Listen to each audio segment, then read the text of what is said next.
में चुनाव आया, बयानों ने सियासी पारा बढ़ाया। नीतीश वर्सेस तेजस्वी, वोट के लिए धक्का मुक्की। बिहार में बहार है, किसकी सरकार है? आरोप तगड़े, बिहार में हर रोज सियासी झगड़े।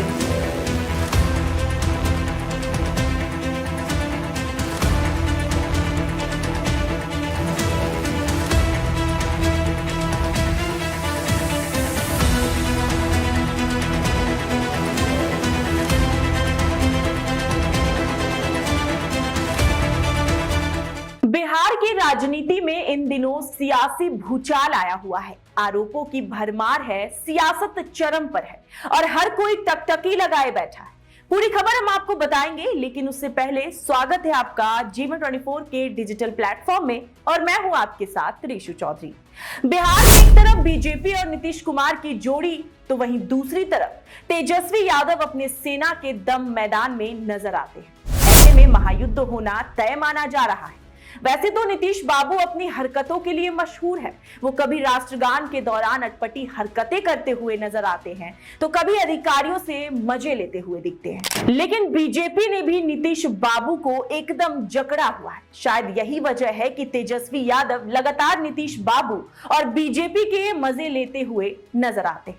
दरअसल आपको बता दें कि बिहार में विधानसभा चुनाव होने हैं। विधानसभा चुनाव से पहले नेताओं की बयानबाजी भी तेज हो गई है। इसी बीच बीजेपी नेता और पूर्व केंद्रीय मंत्री अश्विनी चौबे के बयान के बाद मध्य प्रदेश में सियासी हलचल तेज हो गई है। दरअसल आपको बता दें कि बीजेपी नेता अश्विनी चौबे ने बिहार के सीएम नीतीश कुमार को उप प्रधानमंत्री बनाने की मांग की है। अब जैसे ही अश्विनी चौबे साहब ने मांग की, तो फिर बिहार की राजनीति में भूचाल आ गया। बीजेपी नेता के इस बयान पर जेडीयू की तरफ से भी प्रतिक्रिया दी गई है। केंद्रीय मंत्री आदरणीय अमित शाह जी ने कल सार्वजनिक रूप से यह कहा कि 2025 का जो चुनाव है वह माननीय नीतीश कुमार जी के नेतृत्व में लड़ा जाएगा। आदरणीय प्रधानमंत्री और नरेंद्र मोदी जी और माननीय नीतीश कुमार जी की राजनीतिक जोड़ी ने विपक्ष को राजनीतिक रूप से लकवाग्रस्त घोषित करा दिया। 30 सीटों पर हम लोकसभा चुनाव में शानदार विजय पताका फहराए। 174 से ज्यादा सीटों पर हमारी बढ़त है और माननीय मुख्यमंत्री नीतीश कुमार जी राज्य की जनता की उम्मीद है।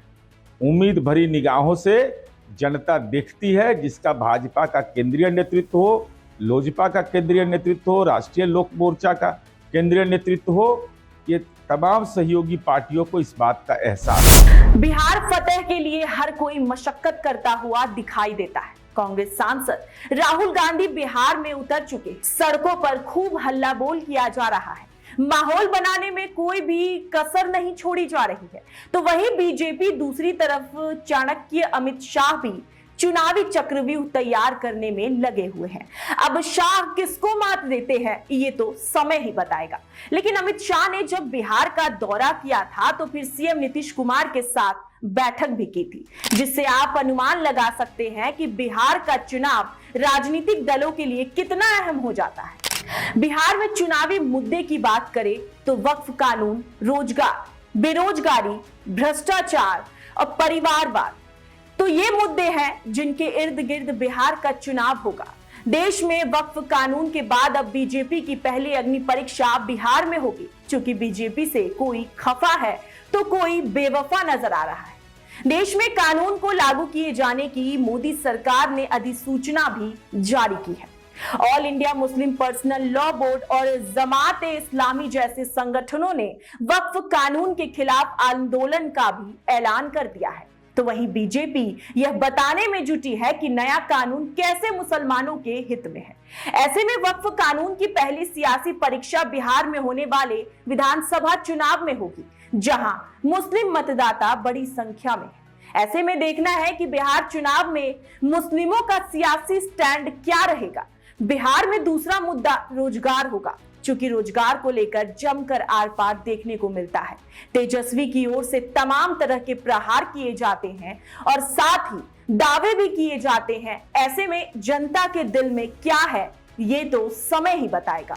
बेरोजगारी, भ्रष्टाचार और परिवारवाद, ये भी वो मुद्दे हैं जिन पर बिहार में खूब सियासत होती आ रही है।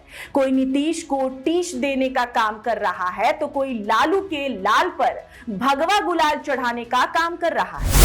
अब ये तो समय ही बताएगा कि बिहार में किसकी बहार होती है। अब इस खबर को सुनने के बाद आपकी क्या राय है, हमें कमेंट सेक्शन में जरूर बताइएगा। देश और दुनिया से जुड़ी ऐसे ही तमाम खबरों को जानने के लिए आप बने रहिए हमारे साथ और देखते रहिए G24 का डिजिटल प्लेटफॉर्म।